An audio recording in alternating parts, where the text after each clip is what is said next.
Okay, let's do this. Year 12, we are up to week 4 of our investigation of the complete mouse. And as we move to week 4, we also move to the second part of mouse. So it's worth noting that the text is divided into 2 parts, and that those 2 parts were both published and obviously written in 2 periods of time. So we have a kind of a break between the publishing of the first part of Mouse, which deals predominantly with Vladek's survival and his history, and part 2, which also incorporates the very self-reflective process of art, thinking about the purpose of what he is doing. So make a note to yourself that there are fairly important distinctions to draw between the different parts of Mouse, Mouse 1 and Mouse 2. So note also that the first chapter of Mouse 2 starts with Mousewitch. So we have Mousewitch, and then the next chapter is titled Auschwitz, which is kind of interesting. I haven't thought much about that before. So that transition from Mousewitch to the reality of Auschwitz is something that you could also acknowledge. What's happening here is the metaphor of the anthropomorphic references to mice as Jews dissolving as the reality of Auschwitz draws closer. I'm not quite sure, but I think we are certainly meant to understand that the metaphor is in some ways limited in its capacity to perhaps encapsulate all that Auschwitz represents. So that's an interesting little side note. Okay, so the purpose of this screencast and this lesson is to ensure that you can understand how to conduct a close textual analysis. So we're still working on that skill. So hopefully by the end of this session, you'll be able to use the checklist to make a range of observations about a single spread. And here we've got the checklist here. So I've just pulled this up, and I will be referring to it periodically as we work through the panel that we'll have a look at in a minute. Okay, so make sure you've got your hard copy of that, and we can do this together. Okay, you'll also hopefully be showing me that you can develop these ideas through your individual analysis, and we'll talk about what you've come up with collectively in class. And then hopefully you're going to apply that to a teal body paragraph. Okay, so what are we looking at this lesson? We're looking at page 189 of Mousewitch. So we know that the first part of Mouse concludes with the arrival at Auschwitz and that very ominous visual welcome to what we understand to be a death camp. And it looms in all its certainty in front of us, and there's framed against that some fairly simple words by Vladek. Okay, so we're kind of dealing with the way that the visuals here fill in those gaps and those silences that for some is the only response to the Holocaust. So visuals really important here. Okay, so as Vladek adjusts to the conditions of Auschwitz and is given his prison outfit, etc., we see that he is able, in contrast to the character here of Mandelbaum, able to adjust fairly comfortably, if that's a word that you could use, to these circumstances. So we've really got promoted in this series of panels the idea that Vladek as a survivor is somebody that is incredibly lucky but incredibly resourceful as well, and I'll explain the luck component in a minute. So we're going to read through the paneling together, and I hope you can see that there. You'll have to cross-reference it with your book if you can't see it, but I'll just hover over sections as we're reading them. Okay, so we've got the frame narrative, and if you look at your questions, you'll see that one of the questions posed asks us to consider how does the frame narrative advance the plot. So we'll think about that. For me, it was hard here, but for my friend Mandelbaum, it was more hard. So the frame narrative helps through the use of the comparative device of Mandelbaum to establish Vladek's skills as a survivor. Okay, so there's lots of contrasts of other characters who are far less resilient or fortunate than Vladek. So that's the answer to that question. In Sosnovich, note we're reading down the page here, and I don't know why we do that, but it just seems to be a natural progression. So in terms of the organisation of the panelling, as we're thinking through this, we're thinking of those three elements, the panelling, the text and the visual, and how they all work together. Okay, so we're reading down the page. In Sosnovich, everyone knew Mandelbaum. He was older as me, nice, a very rich man. Okay, so the frame narrative helps contextualize Mandelbaum's background, and we see the contrast between the wealthy, well-to-do Mandelbaum and the Mandelbaum who becomes a tragic victim of the Holocaust here. And then to exemplify this fact, we have Mandelbaum dressed in his prison attire. And it's interesting, I think, to note that a couple of pages further on, we have Vladek in his prison attire, and he looks very smart, okay? He looks very dapper. He's somebody that takes great pride in his appearance. And so there's other moments in the text where Mandelbaum and other characters are paralleled with Vladek to confirm, I suppose, Vladek's style. So on page 193, for example, we've got, always I was handsome, but with everything fitted, I looked like a million. So you could even compare that idea with the earlier depiction of him as a Rudolph Valentino type in 1937. We're not losing that in spite of the appalling conditions he's confronted with. He maintains that dignity of his appearance. So that becomes important. So back to Mandelbaum. But now in Auschwitz, Mandelbaum was a mess. The frame narrative again. His pants were big, like for two people, and he had not even a piece of string to make a belt. He had all day to hold them with one hand. One shoe, his foot was too big to go in. This also he had to hold so he could find maybe with whom to exchange it. One shoe was big like a boat, but this at least he could wear. It was winter, and everywhere he had to go around with one foot onto the snow. So we've got an allusion there to what's important in Auschwitz. And so if we contrast Mandelbaum's wealth and his status pre-Holocaust with his situation here as somebody who doesn't have the clothes that are going to make his life comfortable, we can see that there's been a real shift in values in terms of what's important. And so he kind of appears somewhat clownish and laughable, sadly comical in many ways. And we can see the importance of fundamentals like shoes and having a belt to hold your pants up. So those things are emphasised as being really key to survival, or making life at least a little more comfortable for the prisoners. Okay. Can I use your spoon, Vladek? Of course, but where's yours? I dropped it, and by the time I bent down, someone stole it.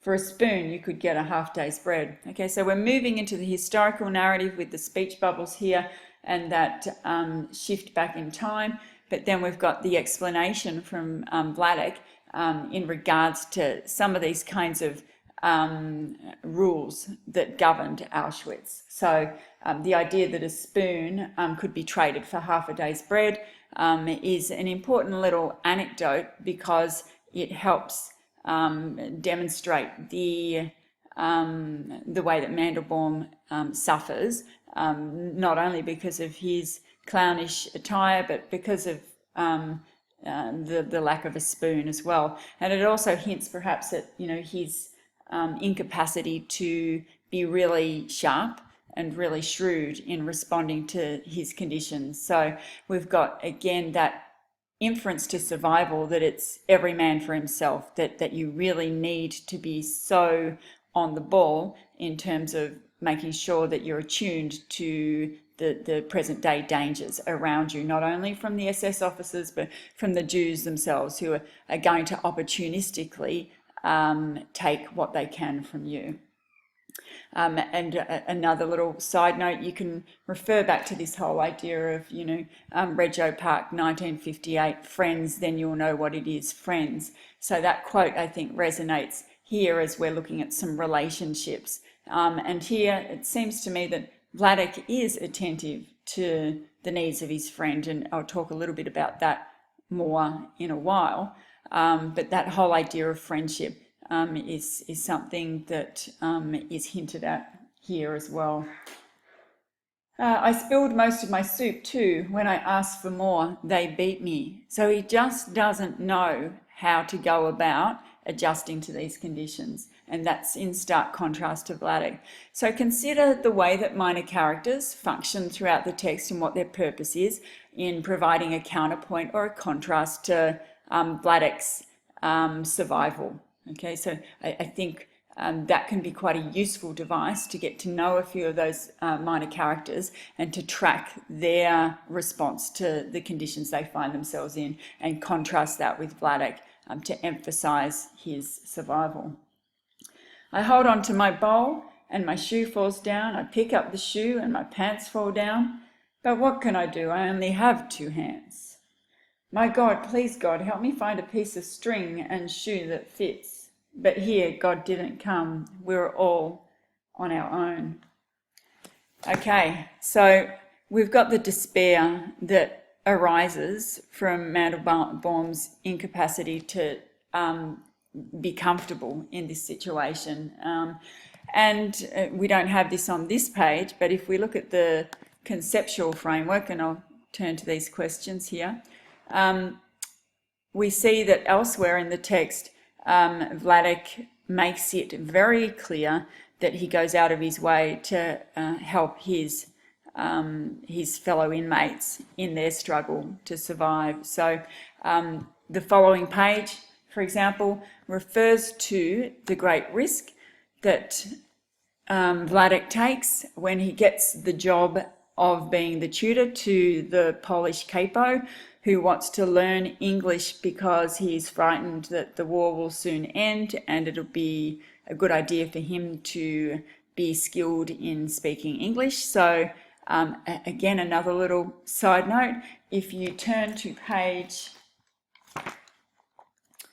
228, you'll see out of the 9 or so months that Vladek spends in Auschwitz, there's 2 months where he is in this quarantine facility where he's teaching this Polish capo English. So whether it's through good luck or whether it's through his own capacity to make his good luck, he gets that job. He has those skills to be able to help the Polish capo achieve what he wants to achieve in learning English. And he's able to stay in his bunker for some 2 or so months there. And whilst he's in that situation, he's being well fed, well looked after, and he's in a privileged position.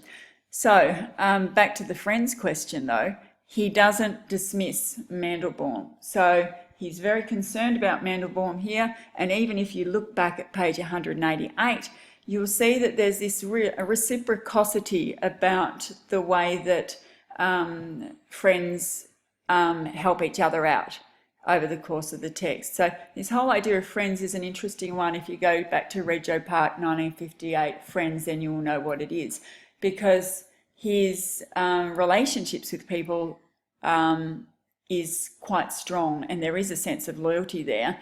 And so you might want to have a think about Vladek as a friend and how he treats people that he knows, whether he is dismissive and whether he tends to be self-reliant and self-focused, or whether he is quite generous.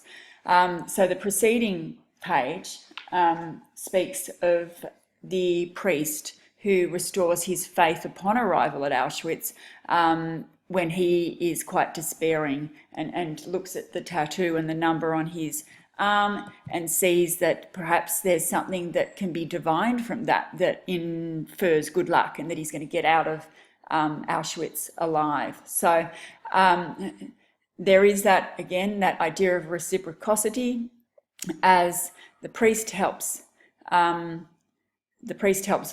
and then in turn on page 190 we see Mandelbaum in his dire situation, and Vladek goes out of his way. Sorry, it's not page 190, it's page 193. Vladek goes out of his way to risk his own personal safety to help Mandelbaum out. So once he's established that privileged position as the English tutor for the Polish capo, he quickly uses it in an opportunistic way to try and help Mandelbaum out.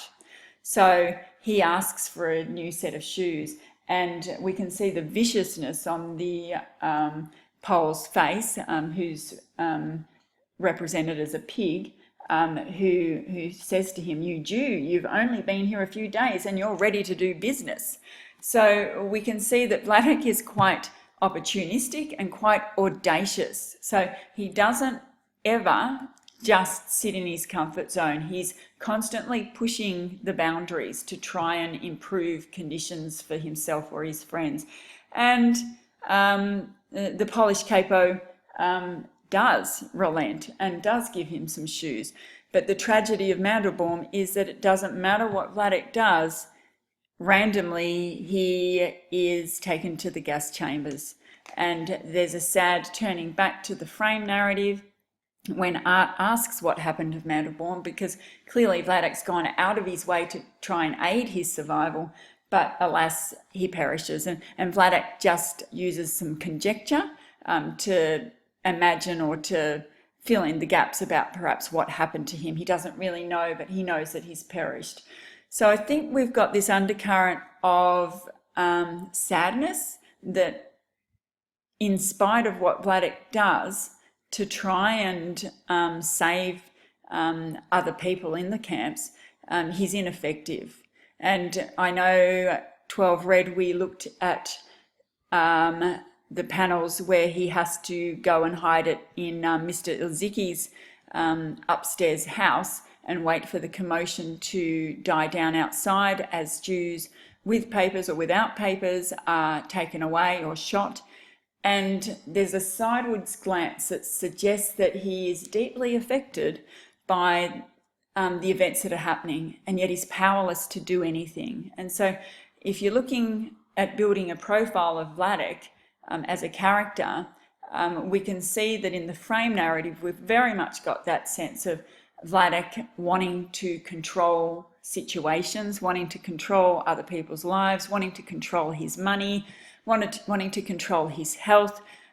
Every aspect of his life is focused around him trying to control it, because in Auschwitz he's unable to exact outcomes 100% of the time that are favourable, and that for him is something that I feel deeply affects the older survivor Vladek.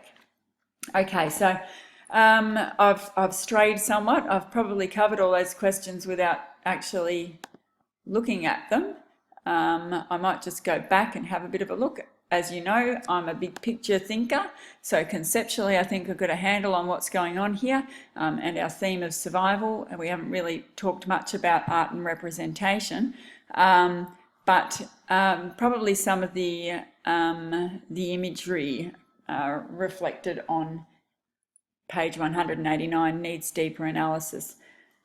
So let's have a look and see what we can say. We've talked about the darkness of the silhouetted figures in my class. No, we haven't. I've talked about them with Mrs. Brown, and we've made some kind of deductions about that. So we're kind of suggesting that the way that the text paneling and the text itself and the visual works is that time is represented in very subtle ways. So we're kind of tuned unconsciously as readers into these devices without necessarily knowing what they are, but they kind of make sense to us in a way that we can follow. And I think, Callum, you're pretty good with your analysis of comics, and you helped us out a heap here in suggesting that there are a range of rules that comics kind of follow. And here I think there's perhaps a logic that's established by art that we follow as well, and we don't even always know that we are following it. So here we've got a conversation about Mandelbaum, and I think we're supposed to be aware that there has been a conversation that has been ongoing and that it's now dark, and so there has been that passage of time. So many of Vladek and Art's conversations are incredibly fatiguing. So this process of reconstruction, and I would title this within the theme of Holocaust memory, is a very exhausting process. It's a bringing up of information that is quite unsettling, quite disturbing, quite affecting for Vladek and for Art, who is hearing all this for the first time. We're very much aware that he hasn't heard these stories before, and that I suppose is hinted at through that device of framing the narrative at the beginning of the text with Art acknowledging that he hadn't seen his father for a long time before beginning this process of reconstructing. He didn't know about Lucia Greenberg. There's a whole heap of stuff he doesn't know about his dad that suggests that this process of reconstructing Holocaust memory is something that is really fatiguing. So I think we're meant to tap into that here in terms of the silhouetting of the characters. I had a conversation also with, I think it was Olivia, about Art's constant smoking. And so if we do draw on this whole idea of art and representation, we can see, and relationships actually, it's probably better slotting into relationships. We can see that in part the story of part 2 is about Art reconciling the very confusing emotional response he has to his father, as a survivor and as a father, because he's been a very difficult man to live with. So what does he do in terms of constructing this story? And this is the theme of art and representation. He attempts to present himself in a light that is objective and honest and truthful. So I think we need to be aware that Vladek is not a character who we are meant to pit against Art. This isn't meant to be set up as some kind of we side with Art or we side with Vladek scenario. In essence, I think what we're meant to do is we're meant to see that this is a story of a relationship that is very challenging and very difficult. We need to reserve our tendency to align ourselves with either Art or Vladek, and we need to just see the layers of complexity here. So back to the smoking. So what we have here is Art depicting himself in quite an unfavourable light. So there's an acknowledgement that in many ways Art has been very insensitive to his father's Holocaust story, and just insensitive in general. So the fact that Vladek is quite ill and constantly complains about his heart and his lungs and his condition, and he's on the exercycle and Art's blowing smoke in his face, I think provides us with that acknowledgement that Art is trying to compel us to see as audiences that he's presenting himself as a flawed character as well. Okay, so it's not a memoir in that we're getting this view of the life of Art Spiegelman that is eliciting great sympathy from us. I think we do sympathise with Art and Vladek greatly. We see the very tragic nature of the circumstances that define their relationship. But what we are reluctant to do is to feel sorry perhaps for them. So I think he really avoids generating pity in his audience. Okay, he's not that way inclined in terms of how he wants us to respond. So we have that in terms of the way that he's constantly got a cigarette hanging out of his mouth. Just note also, as the story progresses, we do have the shared intimacy of the pair. So the distance that existed at the beginning is eroded as Art seems to be far more willing to be physically present for his father. So they walk together, they're not facing one another when they talk. That seems to me to be a shift in terms of their connection, and they're not boarded or they're not separated by a table, the kitchen table, for example, or the exercise cycle. There aren't those kinds of barriers that limit their relationship from developing as the story unfolds. So that's what I'd say about those kinds of things there. I think the rest is pretty straightforward. I don't think there's too much more to say about that at all. That isn't, everything else is pretty obvious. Okay, so I reckon that's about it from me. And that's gone for 26 minutes. Well, what do you know? Okay, have fun with that one, everybody.